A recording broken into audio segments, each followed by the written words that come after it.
ಇನ್ನು ಕಾವೇರಿ ನದಿ ಪಾತ್ರದಲ್ಲಿ ಮತ್ತೆ ಪ್ರವಾಹದ ಭೀತಿ ತಲೆದೋರಿದೆ. ನದಿ ಪಾತ್ರದ ಪ್ರವಾಸಿ ತಾಣಗಳಿಗೆ ಮುಳುಗಡೆಯಾಗುವಂತಹ ಒಂದು ಆತಂಕ ಎದುರಾಗ್ತಾ ಇದೆ. ವಿಶ್ವಪ್ರಸಿದ್ಧ ರಂಗನತಿಟ್ಟು ಹಾಗೆ ರಂಗನತಿಟ್ಟು ಪಕ್ಷಿಧಾಮಕ್ಕೆ ಈಗಾಗಲೇ ಪ್ರವೇಶ ನಿರ್ಬಂಧ ಹೇರಲಾಗಿದೆ. ಮಂಡ್ಯ ಜಿಲ್ಲೆ ಶ್ರೀರಂಗಪಟ್ಟಣ ತಾಲೂಕಿನಲ್ಲಿರುವಂತಹ ಈ ಪಕ್ಷಿಧಾಮ ಕೆಆರ್ಎಸ್ ಡ್ಯಾಮ್ನಿಂದ ಸುಮಾರು 40,000 ಕ್ಯೂಸೆಕ್ನಷ್ಟು ನೀರನ್ನು ಈಗಾಗಲೇ ಬಿಡುಗಡೆ ಮಾಡಲಾಗ್ತಾ ಇದೆ. ರಂಗನತಿಟ್ಟು ಬೋಟಿಂಗ್ ಪಾಯಿಂಟ್ ಮುಳುಗಡೆ ಆಗಿಬಿಟ್ಟಿದೆ. ಸೊ ಹಾಗಾಗಿ ಈಗ ಸದ್ಯಕ್ಕಂತೂ ಬೋಟಿಂಗ್ ವ್ಯವಸ್ಥೆ ಇಲ್ಲ. ಮುಂಚೆನೇ ಇದನ್ನು ಕ್ಲೋಸ್ ಮಾಡಿದ್ರು, ಬೋಟಿಂಗ್ ಬೇಡ ಅಂಥೇಳಿ, ಯಾಕಂದರೆ ಅಪಾಯದ ಮಟ್ಟ ಮೀರಿ ಹರಿತಾ ಇದೆ. ಸೊ ಹಾಗಾಗಿ ಪಕ್ಷಿಗಳ ಆಶ್ರಯ ತಾಣ, ಕೆಲವೊಂದಷ್ಟು ನಡುಗಡ್ಡೆಗಳು ಇವು ಕೂಡ ಭಾಗಶಃ ಜಲಾವೃತ ಆಗಿಬಿಟ್ಟಿದೆ. ಅಲ್ಲಿಂದ ನಮ್ಮ ಪ್ರತಿನಿಧಿ ಪ್ರಶಾಂತ್ ಒಂದು ಪ್ರತ್ಯಕ್ಷ ವರದಿ ನೀಡಿದ್ದಾರೆ, ನೋಡೋಣ. ಕೆಆರ್ಎಸ್ ಜಲಾಶಯದಿಂದ 1 ಲಕ್ಷ ಕ್ಯೂಸೆಸ್ ನೀರನ್ನ ಕಾವೇರಿ ನದಿಗೆ ಹರಿಬಿಟ್ಟಿರುವಂತಹ ಹಿನ್ನೆಲೆಯಲ್ಲಿ ನದಿ ಪಾತ್ರದಲ್ಲಿ ಪ್ರವಾಹದ ಭೀತಿ ಎದುರಾಗಿದೆ. ಅದರಲ್ಲೂ ಬಹಳ ಪ್ರಮುಖವಾಗಿ ಶ್ರೀರಂಗಪಟ್ಟಣದ ರಂಗನತಿಟ್ಟು ಪಕ್ಷಿಧಾಮಕ್ಕೂ ಕೂಡ ಇದೀಗ ಜಲದಿಂಬಂಧನ ಎದುರಾಗಿರುವಂಥದ್ದು. ನಾನಿವಾಗ ಆ ಪ್ರದೇಶದಲ್ಲಿದ್ದೀನಿ. ನನ್ನ ಹಿಂಭಾಗದ ದೃಶ್ಯ ನೋಡಬಹುದು. ಇದು ಮಂಡ್ಯ ಜಿಲ್ಲೆ ಶ್ರೀರಂಗಪಟ್ಟಣ ತಾಲೂಕಿನ ರಂಗನತಿಟ್ಟು ಪಕ್ಷಿಧಾಮ. ಸಾಕಷ್ಟು ಪ್ರಖ್ಯಾತಿಯನ್ನ ಪಡೆದಿರುವಂಥದ್ದು. ಪ್ರತಿನಿತ್ಯ ಸಾವಿರಾರು ಸಂಖ್ಯೆಯಲ್ಲಿ ಪ್ರವಾಸಿಗರು ಬರ್ತಾರೆ. ಪ್ರಮುಖವಾಗಿ ಕಾವೇರಿ ನದಿಯಲ್ಲಿ ಬೋಟಿಂಗ್ ಅನ್ನ ಮಾಡ್ತಾರೆ. ಜೊತೆಗೆ ವಿದೇಶಿ ಮತ್ತೆ ಬೇರೆ ಬೇರೆ ದೇಶಗಳ ಪಕ್ಷಿಗಳನ್ನೆಲ್ಲವನ್ನು ಕೂಡ ನೋಡೋದಕ್ಕೋಸ್ಕರನೇ ಕೂಡ ಸಾಕಷ್ಟು ಪ್ರವಾಸಿಗರು ಕೂಡ ಬರ್ತಾರೆ. ಆದರೆ ಕೆಲವು ದಿನಗಳಿಂದ ಕಾವೇರಿ ನದಿಗೆ ಅಪಾರ ಪ್ರಮಾಣದ ನೀರು ಹರಿತಿರುವಂತಹ ಹಿನ್ನೆಲೆಯಲ್ಲಿ ಈಗಾಗಲೇ ಬೋಟಿಂಗ್ ಅನ್ನ ಸ್ಥಗಿತ ಮಾಡಿರುವಂಥದ್ದು. ಮತ್ತೊಂದು ಕಡೆ ಪ್ರವಾಸಿಗರಿಗೂ ಕೂಡ ನಿರ್ಬಂಧವನ್ನ ಹೇರಿರುವಂಥದ್ದು. ಆದರೆ ಇದೀಗ 1 ಲಕ್ಷ ಕ್ಯೂಸೆಸ್ ನೀರನ್ನ ಕಾವೇರಿ ನದಿಗೆ ಹರಿಬಿಟ್ಟಿರುವಂತಹ ಹಿನ್ನೆಲೆಯಲ್ಲಿ ಒಂದ್ ಕಡೆ ಕಾವೇರಿ ಮೈದುಂಬಿ ಹರಿತಾ ಇದ್ದಾಳೆ, ಮತ್ತೊಂದು ಕಡೆ ವಾಕಿಂಗ್ ಪಾತ್ ಸಂಪೂರ್ಣವಾಗಿ ನೀರಿನಿಂದ ಮುಳುಗಡೆ ಆಗಿರುವುದು ದೃಶ್ಯದಲ್ಲಿ ನೋಡ್ತಾ ಇರಬಹುದು. 2 ದಿನಗಳ ಹಿಂದೆ ಇಲ್ಲೆಲ್ಲರೂ ಕೂಡ ಪ್ರವಾಸಿಗರು ಸಂಚಾರವನ್ನ ಮಾಡ್ತಾ ಇದ್ರು. ಆದ್ರೆ ಇದೀಗ ಕಾವೇರಿ ನದಿಗೆ 1 ಲಕ್ಷ ಕ್ಯೂಸೆಕ್ಸ್ ನೀರನ್ನ ಹರಿಬಿಟ್ಟಿರುವಂತಹ ಹಿನ್ನೆಲೆಯಲ್ಲಿ ವಾಕಿಂಗ್ ಪಾತ್ ಸಂಪೂರ್ಣವಾಗಿ ಮುಳುಗಡೆಯಾಗಿದೆ. ಈಗಾಗಲೇ 1 ವಾರಗಳಿಂದಲೂ ಕೂಡ ಪ್ರವಾಸಿಗರಿಗೆ ನಿರ್ಬಂಧಕ್ಕೂ ಕೂಡ ನಿರ್ಬಂಧ ಹೇರಿರುವಂಥದ್ದು. ಬೋಟಿಂಗ್ ಅನ್ನ 10 ದಿನಗಳ ಹಿಂದೆಯೇ ಸ್ಥಗಿತ ಮಾಡಿರುವಂಥದ್ದು. ಯಾಕಂದ್ರೆ ಇಲ್ಲಿ ಬೋಟಿಂಗ್ ವ್ಯವಸ್ಥೆ ಮತ್ತೆ ಕಲ್ಪಿಸಿದ್ರೆ ಅಪಾಯಗಳಾಗ್ತವೆ ಅನ್ನೋಂಥ ನಿಟ್ಟಿನಲ್ಲಿ ಅರಣ್ಯ ಇಲಾಖೆ ಸಂಪೂರ್ಣವಾಗಿ ಬೋಟಿಂಗ್ ವ್ಯವಸ್ಥೆಯನ್ನ ಸ್ಥಗಿತ ಮಾಡಿದೆ. ಮತ್ತೊಂದು ಕಡೆ 1 ಲಕ್ಷ ಕ್ಯೂಸೆಸ್ ನೀರು ಹರಿತಾ ಇರುವಂತಹ ಹಿನ್ನೆಲೆಯಲ್ಲಿ ನಡುಗಡ್ಡೆಗಳೆಲ್ಲವೂ ಕೂಡ ಸಂಪೂರ್ಣವಾಗಿ ಜಲಾವೃತ ಆಗ್ತಾ ಇದೆ. ಪಕ್ಷಿಗಳಿಗೂ ಕೂಡ ಸಾಕಷ್ಟು ತೊಂದರೆಗಳಾಗ್ತಾ ಇರುವಂಥದ್ದು ದೃಶ್ಯದಲ್ಲಿ ನೋಡ್ತಾ ಇದ್ದೀರಾ. ಕಾವೇರಿ ಅಪಾಯದ ಮಟ್ಟವನ್ನ ಮೀರಿ ಹರಿತಾ ಇದ್ದಾಳೆ. ಈಗಾಗಲೇ ಬೇರೆ ಬೇರೆ ಪ್ರದೇಶಗಳಲ್ಲಿ ನದಿ ಪಾತ್ರದಲ್ಲಿ ಸಾಕಷ್ಟು ಆತಂಕ ಎದುರಾಗ್ತಾ ಇದೆ. ಪ್ರವಾಹದ ಭೀತಿಗಳು ಎದುರಾಗ್ತಾ ಇರುವಂಥದ್ದು. ಸಾಕಷ್ಟು ಜಮೀನುಗಳೆಲ್ಲವೂ ಕೂಡ ಮುಳುಗಡೆ ಆಗಿದೆ. ದೇವಸ್ಥಾನಗಳಿಗೂ ಕೂಡ ಸಾಕಷ್ಟು ತೊಂದರೆ ಆಗ್ತಿದೆ. ಸ್ನಾನಘಟ್ಟಗಳೆಲ್ಲವೂ ಮುಳುಗಡೆ ಆಗ್ತಾ ಇದೆ. ಅದೇ ರೀತಿ ರಂಗನತಿಟ್ಟು ಬರ್ಡ್ ಸ್ಯಾಂಚುರಿಯಲ್ಲೂ ಕೂಡ ಪ್ರವಾಹದ ಭೀತಿ ಎದುರಾಗಿರುವಂಥದ್ದು. ನೀರಿನ ಪ್ರಮಾಣ ಕೂಡ ಕ್ಷಣ ಕ್ಷಣಕ್ಕೂ ಕೂಡ ಏರಿಕೆ ಆಗ್ತಾ ಇದೆ. ಇಲ್ಲಿರುವಂತಹ ಕೆಲವೊಂದಿಷ್ಟು ಕಚೇರಿಗಳಿಗೂ ಕೂಡ ನೀರು ನುಗ್ಗಿದೆ. ದೃಶ್ಯದಲ್ಲಿ ನಾನು ತೋರಿಸ್ತೀನಿ. ಈ ಒಂದು ಬರ್ಡ್ ಸ್ಯಾಂಚುರಿಯಲ್ಲಿರುವಂತಹ ಅಂದ್ರೆ ಫಾರೆಸ್ಟ್ ಆಫೀಸರ್ಸ್ಗಳು ತಂಗೋದಕ್ಕೆ ಅಂತ ಇರುವಂತಹ ಒಂದು ಕಚೇರಿ ಕೂಡ ನೀರಿನಲ್ಲಿ ಸಂಪೂರ್ಣವಾಗಿ ಮುಳುಗಡೆಯಾಗಿದೆ.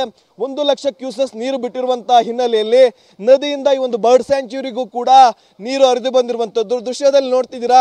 ಈಗಾಗಲೇ ಆ ಒಂದು ಕಚೇರಿಯನ್ನ ಬಂದ್ ಮಾಡಿದ್ದಾರೆ. ಅಲ್ಲಿ ಸ್ಟಾಫ್ಗಳಾಗಿರ್ಬೋದು ಮತ್ತು ಸಿಬ್ಬಂದಿಗಳು ಅಲ್ಲಿ ಇರ್ತಿದ್ರು. ಆದ್ರೆ ಇದೀಗ ಈ ಒಂದು ಕಾವೇರಿಯ ನೀರು ಆ ಒಂದು ಕಚೇರಿಗೂ ಕೂಡ ನುಗ್ಗಿದೆ. ಹೀಗಾಗಿ ಆ ಒಂದು ಕಚೇರಿಯನ್ನು ಕೂಡ ಸ್ಥಗಿತ ಮಾಡಿದ್ದಾರೆ. ಒಟ್ಟಾರೆ ಕಾವೇರಿ ನದಿಗೆ ಅಪಾರ ಪ್ರಮಾಣದ ನೀರನ್ನು ಹರಿಬಿಡ್ತಿರುವಂತಹ ಹಿನ್ನೆಲೆಯಲ್ಲಿ ಪ್ರವಾಸಿ ತಾಣಗಳಿಗೂ ಕೂಡ ಸಾಕಷ್ಟು ಅಪಾಯ ಎದುರಾಗಿದೆ. ಕ್ಯಾಮರಾ ಪರ್ಸನ್ ಗುರುರಾಜ್ ಜೊತೆ ಪ್ರಶಾಂತ್, TV9 ಮಂಡ್ಯ. ಇನ್ನು ಹಾಸನ ಮತ್ತು ಚಿಕ್ಕಮಗಳೂರಿನಲ್ಲೂ ಕೂಡ ಮಳೆ ಮುಂದುವರೆದಿದೆ. ಸಕಲೇಶಪುರ, ಮೂಡಿಗೆರೆ ಭಾಗದಲ್ಲಿ ಭಾರಿ ಮಳೆ ಆಗ್ತಾ ಇದೆ. ಹಾಸನ ಜೀವನದಿಯಾಗಿರುವಂತಹ ಹೇಮಾವತಿ ಉಕ್ಕಿ ಹರಿತಾ ಇದೆ. ಸಕಲೇಶಪುರದ ಹೊಳೆಮಲ್ಲೇಶ್ವರ ದೇಗುಲ ಈಗಾಗಲೇ ಜಲಾವೃತವಾಗ್ಬಿಟ್ಟಿದೆ. ಗರ್ಭಗುಡಿ ಮತ್ತು ದೇಗುಲದ ಸುತ್ತಲೂ ಹೇಮಾವತಿ ನದಿ ನೀರು ನಿಂತಿದೆ. ನದಿಯಲ್ಲಿ ಸುಮಾರು 55,000 ಕ್ಯೂಸೆಕ್ಗೂ ಅಧಿಕ ನೀರು ಹರಿತಾ ಇದೆ. ನದಿ ಉಕ್ಕಿ ಹರಿದ ಹಿನ್ನೆಲೆ ಜಲಾವೃತವಾಗ್ಬಿಟ್ಟಿದೆ ಈ ದೇಗುಲ. ನದಿ ದಂಡೆಯಲ್ಲಿರುವಂತಹ ಹೊಳೆಮಲ್ಲೇಶ್ವರ ದೇಗುಲ ಇದು. ಹೊಳೆಮಲ್ಲೇಶ್ವರ ಸ್ವಾಮಿ ದೇಗುಲಕ್ಕೆ ಈಗ ಜಲ ದಿಗ್ಬಂಧನ ಹಾಕಿದೆ. ನೋಡಿ, ದೃಶ್ಯಗಳಲ್ಲಿ ನಾವು ನೋಡ್ತಾ ಇದ್ವಿ. ಸಾಮಾನ್ಯವಾಗಿ ಮಳೆ ಬಂದಂತಹ ಸಂದರ್ಭದಲ್ಲಿ ಇದು ಆಗಾಗ್ಗೆ ಕಂಡು ಬರುವಂತಹ ಸಾಮಾನ್ಯ ದೃಶ್ಯ. ಇದೇ ರೀತಿಯಾಗಿ ಹೊಳೆಮಲ್ಲೇಶ್ವರ ದೇಗುಲ ಅವಾಗವಾಗ ಈ ಥರದ ಮುಳುಗಡೆಯಲ್ಲಿ ಇರುತ್ತೆ.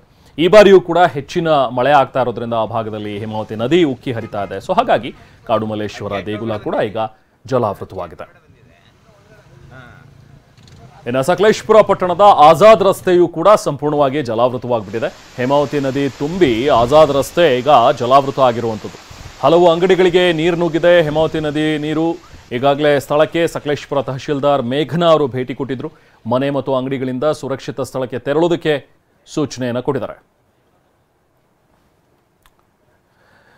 ಕಾವೇರಿ ಜಲಾನಯನ ಪ್ರದೇಶದಲ್ಲಿ ಧಾರಾಕಾರವಾಗಿ ಮಳೆ ಸುರಿತಾ ಇದ್ದು ಅಪಾಯದ ಮಟ್ಟವನ್ನ ಮೀರಿ ಕಾವೇರಿ ನದಿ ಹರಿತಾ ಇದ್ದಾಳೆ. ಕೆಆರ್ಎಸ್ ಡ್ಯಾಂನಿಂದ 90,000 ಕ್ಯೂಸೆಕ್ಸ್ ನೀರು ಬಿಡುಗಡೆ ಮಾಡಲಾಗಿದೆ. ಮೈದುಂಬಿ ಹರಿತಾ ಇರುವಂತಹ ಕಾವೇರಿ ಜಮೀನುಗಳು ಜಲಾವೃತ ಆಗಿದೆ. ಹೀಗಾಗಿ ಕಬ್ಬು, ತೆಂಗು, ಅಡಿಕೆ ಸೇರಿದಂತೆ ಹಲವು ಬೆಳೆಗಳು ಮುಳುಗಡೆಯಾಗಿದೆ. ಆತಂಕದಲ್ಲೇ ದಿನಗಳಿಬೇಕಾದಂತಹ ಪರಿಸ್ಥಿತಿ ರೈತರಿಗೆ ನಿರ್ಮಾಣ ಆಗಿದೆ. ನದಿ ಪಾತ್ರದ ಜನರು ಕೂಡ ಆತಂಕದಲ್ಲಿ ಒಳಗಾಗಿದ್ದಾರೆ. ಮೈದುಂಬಿ ಕಾವೇರಿ ಹರಿತಾ ಇರೋದ್ರಿಂದಾಗಿ ಅಲ್ಲಿನ ಪರಿಸ್ಥಿತಿ ಮತ್ತಷ್ಟು ಬಿಗಡಾಯಿಸ್ತಾ ಇದೆ. ಈ ಬಗ್ಗೆ ಸ್ಥಳದಿಂದ ಪ್ರತ್ಯಕ್ಷ ವರದಿಯನ್ನು ಕೊಟ್ಟಿದ್ದಾರೆ ನಮ್ಮ ಪ್ರತಿನಿಧಿ ಪ್ರಶಾಂತ್. ನೋಡೋಣ. ಕಾವೇರಿ ಜಲನಯನ ಪ್ರದೇಶದಲ್ಲಿ ಧಾರಾಕಾರವಾಗಿ ಮಳೆ ಆಗ್ತಾ ಇದೆ. ಹೀಗಾಗಿ ಕೆಆರ್ಎಸ್ ಜಲಾಶಯದಿಂದ 90,000 ಕ್ಯೂಸೆಸ್ ನೀರನ್ನ ನದಿಗೆ ಬಿಟ್ಟಿರುವಂತದ್ದು. ಇದರ ಹಿನ್ನೆಲೆಯಲ್ಲಿ ನದಿ ಪಾತ್ರದ ಜಮೀನುಗಳಿಗೆ ಪ್ರವಾಹದ ಭೀತಿ ಎದುರಾಗಿದ್ರೆ ದೇವಸ್ಥಾನಗಳಿಗೂ ಕೂಡ ಪ್ರವಾಹದ ಭೀತಿ ಎದುರಾಗ್ತಾ ಇರುವಂತದ್ದು. ನಾನಿವಾಗ ಶ್ರೀರಂಗಪಟ್ಟಣದ ನಿಮಿಷಾಂಬ ದೇವಸ್ಥಾನದ ಬಳಿ ಇದ್ದೀನಿ. ನನ್ನ ದೃಶ್ಯದಲ್ಲಿ ಕೂಡ ಹಿಂಭಾಗ ದೃಶ್ಯಗಳು ನೋಡಬಹುದು. ಮೊದಲಿಗೆ ಇದು ಕೆಆರ್ಎಸ್ ಜಲಾಶಯದಿಂದ 90,000 ಕ್ಯೂಸೆಸ್ ನೀರನ್ನ ನದಿಗೆ ಬಿಟ್ಟಿರುವಂತಹ ಹಿನ್ನೆಲೆಯಲ್ಲಿ ಕಾವೇರಿ ಮೈದುಂಬಿ ಹರಿತಾ ಇದ್ದಾಳೆ. ಜೊತೆಗೆ ಕಾವೇರಿಯ ನದಿಯ ತಟದಲ್ಲಿರುವಂತಹ ಜಮೀನುಗಳು ಕೂಡ ಪ್ರವಾಹದ ಭೀತಿಯನ್ನು ಎದುರಿಸ್ತಾ ಇದ್ರೆ ದೇವಸ್ಥಾನಗಳಿಗೂ ಕೂಡ ಜಲಕಂಟಕ ಎದುರಾಗಿರುವಂತದ್ದು. ಬಹಳ ಪ್ರಮುಖವಾಗಿ ಶ್ರೀರಂಗಪಟ್ಟಣದ ನಿಮಿಷಾಂಬ ಆಗಿರ್ಬೋದು, ರಂಗನಾಥ ಸ್ವಾಮಿ ದೇವಸ್ಥಾನಗಳ ಸ್ನಾನಘಟ್ಟಗಳು ಕೂಡ ಮುಳುಗಡೆ ಆಗಿರುವಂತದ್ದು ದೃಶ್ಯದಲ್ಲಿ ನೋಡಬಹುದು. ಈ ದೇವಸ್ಥಾನ ಏನು ಕಾಣಿಸ್ತಾ ಇದೆ, ಇದು ನಿಮಿಷಾಂಬ ದೇವಸ್ಥಾನ. ಸಾಕಷ್ಟು ಖ್ಯಾತಿಯನ್ನ ಪಡೆದಿರುವಂತದ್ದು. ಬೇರೆ ಬೇರೆ ಜಿಲ್ಲೆಗಳು ಸೇರಿದಂತೆ ಹೊರ ರಾಜ್ಯಗಳಿಂದಲೂ ಕೂಡ ಸಾಕಷ್ಟು ಭಕ್ತರು ಬರ್ತಾರೆ. ದೇವಸ್ಥಾನಕ್ಕೆ ಬಂದಂತ ಸಂದರ್ಭದಲ್ಲಿ ಅಲ್ಲಿ ಸ್ನಾನವನ್ನ ಮಾಡಿ ಆನಂತರ ದೇವಸ್ಥಾನಕ್ಕೆ ಕೂಡ ತೆರಳ್ತಾರೆ. ಆದ್ರೆ ಇದೀಗ ಕೆಆರ್ಎಸ್ ಜಲಾಶಯದಿಂದ 90,000 ಕ್ಯೂಸೆಸ್ ನೀರನ್ನ ನದಿಗೆ ಬಿಟ್ಟಿರುವಂತಹ ಹಿನ್ನೆಲೆಯಲ್ಲಿ ನಿಮಿಷಾಂಬ ದೇವಸ್ಥಾನದ ಸ್ನಾನಘಟ್ಟ ಕೂಡ ಸಂಪೂರ್ಣವಾಗಿ ಮುಳುಗಡೆಯಾಗಿದೆ. ಅಲ್ಲಿ ಭಕ್ತರಿಗೂ ಕೂಡ ನಿಷೇಧವನ್ನು ಹೇರಿರುವಂಥದ್ದು. ಅದ್ರ ಜೊತೆಗೆ ಪಶ್ಚಿಮ ವಾಹಿನಿ ಆಗಿರ್ಬೋದು, ರಂಗನಾಥ ಸ್ವಾಮಿ ದೇವಸ್ಥಾನದ ಸ್ನಾನಘಟ್ಟಗಳು ಕೂಡ ಈಗಾಗಲೇ ಮುಳುಗಡೆಯಾಗಿದೆ. ಕಾವೇರಿ ಕ್ಯಾಚ್ಮೆಂಟ್ ಏರಿಯಾದಲ್ಲಿ ನಿರಂತರವಾಗಿ ಮಳೆಯಾಗ್ತಾ ಇದೆ. ಅಪಾರ ಪ್ರಮಾಣದ ನೀರು ಕೆಆರ್ಎಸ್ ಕೂಡ ಹರಿದು ಬರ್ತಾ ಇರುವಂತದ್ದು. ಹೀಗಾಗಿ 90,000 ಕ್ಯೂಸೆಸ್ ನೀರನ್ನ ನದಿಗೆ ಬಿಟ್ಟಿದ್ದಾರೆ. ಜೊತೆಗೆ ನದಿ ಪಾತ್ರದಲ್ಲಿರುವಂತಹ ಜಮೀನುಗಳು ಕೂಡ ಮುಳುಗಡೆಯಾಗಿದ್ದಾವೆ. ದೃಶ್ಯದಲ್ಲಿ ನೋಡಿದ್ರೆ ಸಾಕಷ್ಟು ಪ್ರಮಾಣದಲ್ಲಿ ಬಾಳೆ ಆಗಿರ್ಬೋದು, ಭತ್ತ ಆಗಿರ್ಬೋದು, ಜೊತೆಗೆ ಕಬ್ಬಾಗಿರ್ಬೋದು, ಇವಾಗಲೇ ಎಲ್ಲವೂ ಕೂಡ ಮುಳುಗಡೆಯಾಗಿರುವಂಥದ್ದು. ಜೊತೆಗೆ ನದಿ ಪಾತ್ರದಲ್ಲಿರುವಂತಹ ಮನೆಗೂ ಕೂಡ ನೀರು ನುಗ್ಗಿರುವಂಥದ್ದು. ಆತಂಕದಲ್ಲಿ ಜನರು ಕಾಲವನ್ನ ಕಳೀತಾ ಇದ್ದಾರೆ. ಮತ್ತಷ್ಟು ಮಳೆಯಾದ್ರೆ ನೀರಿನ ಹೊರಹರಿವು ಹೆಚ್ಚಳ ಆಗುತ್ತೆ. ಭಾರಿ ಪ್ರಮಾಣದಲ್ಲಿ ನೀರನ್ನು ಕೂಡ ಕೆಆರ್ಎಸ್ ನಿಂದ ಬಿಡ್ತಾರೆ. 1 ಲಕ್ಷ ಮತ್ತು 1.5 ಲಕ್ಷಕ್ಕೂ ಕೂಡ ಇದರ ಪ್ರಮಾಣ ಹೆಚ್ಚಳ ಆಗ್ಬೋದು. ಮತ್ತಷ್ಟು ನದಿ ಪಾತ್ರದಲ್ಲಿ ಪ್ರವಾಹ ಭೀತಿ ಕೂಡ ಎದುರಾಗುತ್ತೆ. ಸಾಕಷ್ಟು ತೊಂದರೆಗಳನ್ನ ನದಿ ಪಾತ್ರದಲ್ಲಿರುವಂತಹ ಜನರು ಎದುರಿಸ್ತಾ ಇರುವಂತದ್ದು. ಒಂದ್ ಕಡೆ ಕಾವೇರಿ ಮೈದುಂಬಿ ಹರಿತಾ ಇದ್ರೆ ನದಿ ಪಾತ್ರದಲ್ಲಿರುವಂತಹ ಜನರು ಕೂಡ ಸಾಕಷ್ಟು ತೊಂದರೆಯನ್ನು ಕೂಡ ಅನುಭವಿಸ್ತಾ ಇದ್ದಾರೆ. ಕಳೆದ ಕೆಲವು ದಿನಗಳಿಂದ ಮಳೆ ಇರಲಿಲ್ಲ. ಆದರೆ ಈಗ ನಿರಂತರವಾಗಿ ಕಾವೇರಿ ಜಲನಯನ ಪ್ರದೇಶದಲ್ಲಿ ಮಳೆ ಆಗ್ತಾ ಇರುವಂತಹ ಹಿನ್ನೆಲೆಯಲ್ಲಿ ಅಪಾರ ಪ್ರಮಾಣದ ನೀರು ಕೆಆರ್ಎಸ್ ಜಲಾಶಯಕ್ಕೂ ಕೂಡ ಬರ್ತಾ ಇದೆ. ಕೆಆರ್ಎಸ್ ಜಲಾಶಯದಿಂದ ಕಾವೇರಿ ನದಿಗೆ ನೀರನ್ನ ಹೊರಗೆ ಬಿಟ್ಟಿರುವಂತಹ ಹಿನ್ನೆಲೆಯಲ್ಲಿ ಒಂದ್ ಕಡೆ ದೇವಸ್ಥಾನಗಳ ಸ್ನಾನಘಟ್ಟಗಳು ಜೊತೆಗೆ ಜಮೀನುಗಳು ಕೂಡ ಮುಳುಗಡೆ ಆಗಿರುವಂತದ್ದು. ಕ್ಯಾಮ್ರಾ ಪರ್ಸನ್ ಗುರುರಾಜ್ ಜೊತೆ ಪ್ರಶಾಂತ್, TV9 ಮಂಡ್ಯ.